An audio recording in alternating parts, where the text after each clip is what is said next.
शायद मैं रोक नहीं पाऊँगा, लेकिन ये खुशी के हैं। बताया कि ये स्कूल हफ्ते में एक मरते आता है, इसकी एक ही शिकायत है। हम लोग की फैमिली में जो सपना देखा था, वो सपना उसने पूरा करके दिखाया है। कानपुर के दिव्यांग गुप्ता हमारे साथ बातचीत करने के लिए मौजूद हैं, जिन्होंने आईपीएस में तीसरी प्रयास में सफलता प्राप्त की थी और इसके बाद आईएएस में ऑल इंडिया 21वीं रैंक प्राप्त की है। हमारे साथ बातचीत करने के लिए मौजूद है और तमाम परिवार के सारे लोग हैं और उनसे भी बातचीत करेंगे। अभी इनका कानपुर आगमन हुआ है, इसके बाद तमाम कानपुर के जो लोग हैं उन्होंने इनका स्वागत भी किया है। तो आज कैसा लगा आपको, यहाँ पर आए, आपका स्वागत हुआ? जी बहुत बहुत धन्यवाद आने के लिए। और मैं बहुत अच्छा लगा मुझे कि कानपुर के लोगों ने जो है वो इतना प्रेम स्नेह दिया मुझे मेरे सिलेक्शन पे। तो एंड इट इज़ किसी भी सिलेक्शन या इतने बड़े एग्ज़ाम में सिलेक्शन जो है वो किसी एक इंसान का नहीं होता, उसके पीछे काफ़ी लोगों की मेहनत होती है। और इस मेहनत के पीछे मेरे माँ बाप, मेरे पेरेंट्स एंड माय ब्रदर भैया Sudhir Gupta and my sister's भाभी, इन लोगों ने बहुत इंपॉर्टेंट रोल प्ले किया है। Despite all the failures which I encountered in my preparation, उन्होंने जो है वो कंटिन्यूस सपोर्ट दिया। एक कोई भी नेगेटिव चीज़ें जो लोग बोलते हैं जब आप प्रिपरेशन में होते हो और आपका सिलेक्शन नहीं होता है, तो वो मेरे तक कभी पहुंचने नहीं दी। और इसकी वजह से जो है वो मेरे अराउंड हमेशा एक पॉजिटिव सा एटमॉस्फेयर बना रहा, जिसकी वजह से I was able to clear this exam with rank 21। Training पर थे, आपको जानकारी मिली, उसके बाद इस तरीके की चीज़ें पता चली, तो कैसा लगा उस वक्त? क्योंकि पहले आपने आईपीएस पास किया, इसके बाद अब आईएएस। सो उस जब रिज़ल्ट आया था तो उस समय मेरे पास फ़ोन नहीं था, मैं जंगल में था। हम लोग का आईपीएस ट्रेनिंग में जंगल मॉड्यूल चल रहा था।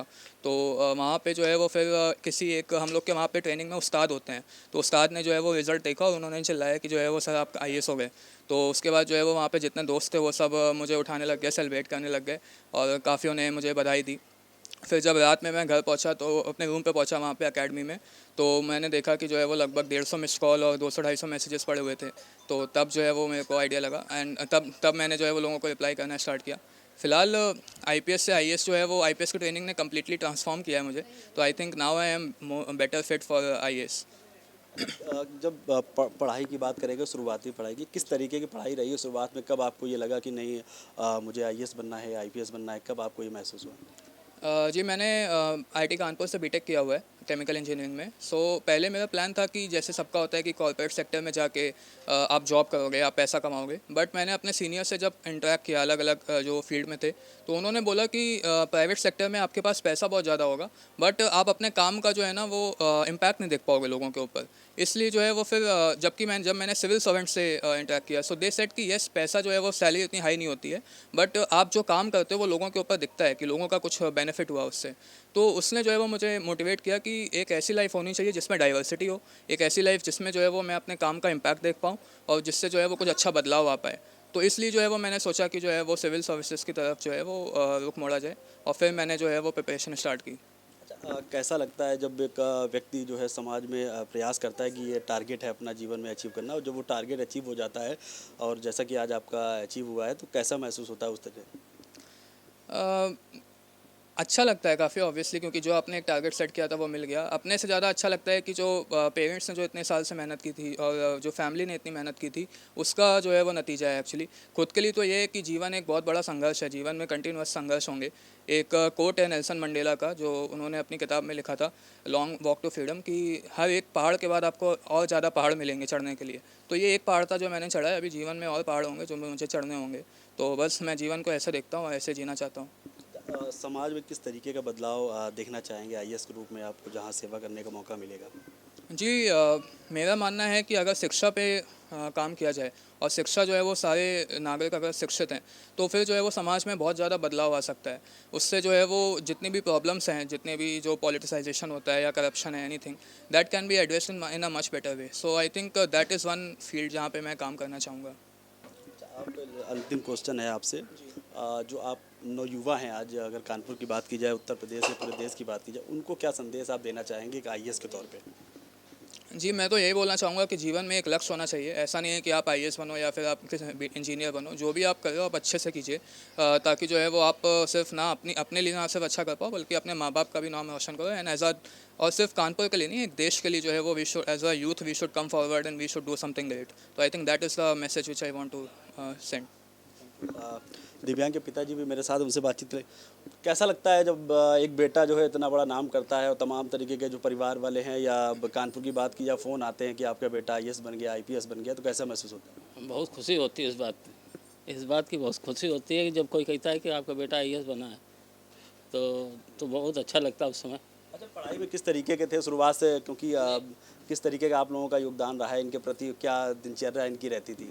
पढ़ाई में ठीक थे ये, मतलब किसी कभी कंप्लेन नहीं भाई कि ये पढ़ता नहीं है या कुछ है, तो ऐसी कोई शिकायत नहीं थी इसकी। बड़े समय में आपको आज तक शिकायत तो नहीं मिली स्कूल के तरफ से या मोहल्ले की तरफ से कि किस तरीके कोई सरकार? मोहल्ले की तरफ से कोई तकलीफ नहीं, कोई कंप्लेन नहीं थी ना स्कूल में, बल्कि स्कूल में हम गए तो इनके एक बार ये स्कूल जाता नहीं था, ये इंटर में स्कूल नहीं जाता था, हफ्ते में एक दिन स्कूल जाता था। तो हम इसके क्लास टीचर से पेरेंट्स मीटिंग में इसके क्लास टीचर से हमने पूछा, हमने कहा दिव्यांग का आपका मतलब दिव्यांग के बारे में कुछ पूछना चाहते तो कहने लगे दिव्यांग के बारे में क्या पूछोगे, ये मतलब बताया कि ये स्कूल हफ्ते में एक मरते आता है, इसकी एक ही शिकायत है।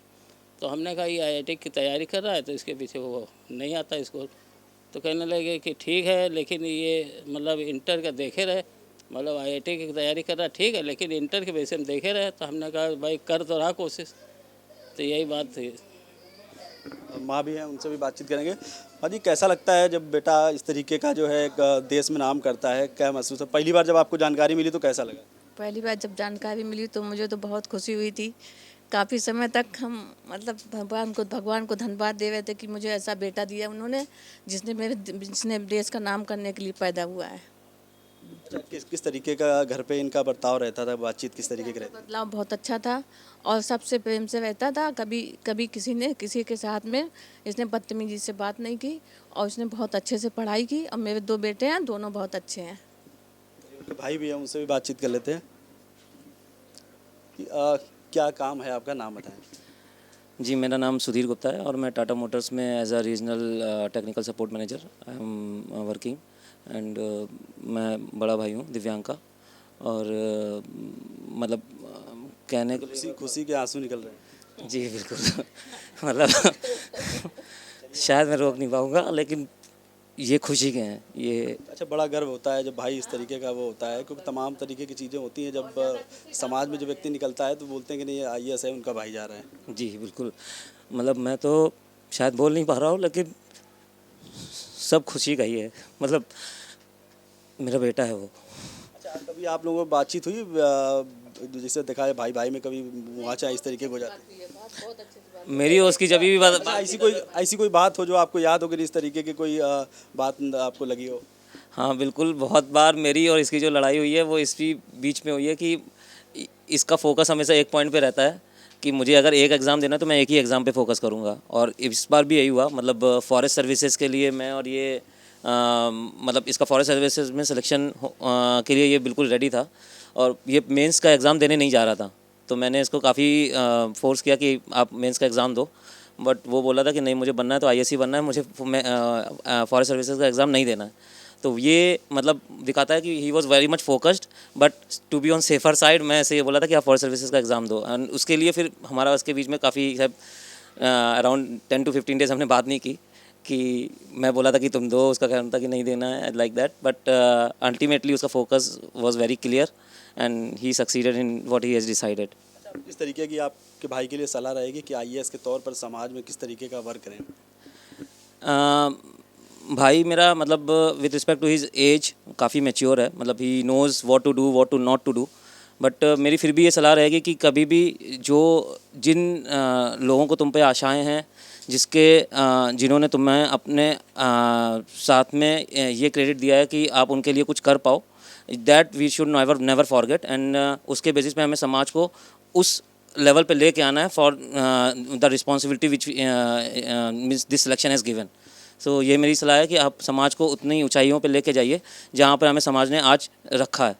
तो ये मेरी बेस्ट विशेज़ हैं एंड आई होप कि वो पूरी करेगा। बहन भी हैं, उनसे भी बात कर लेते हैं।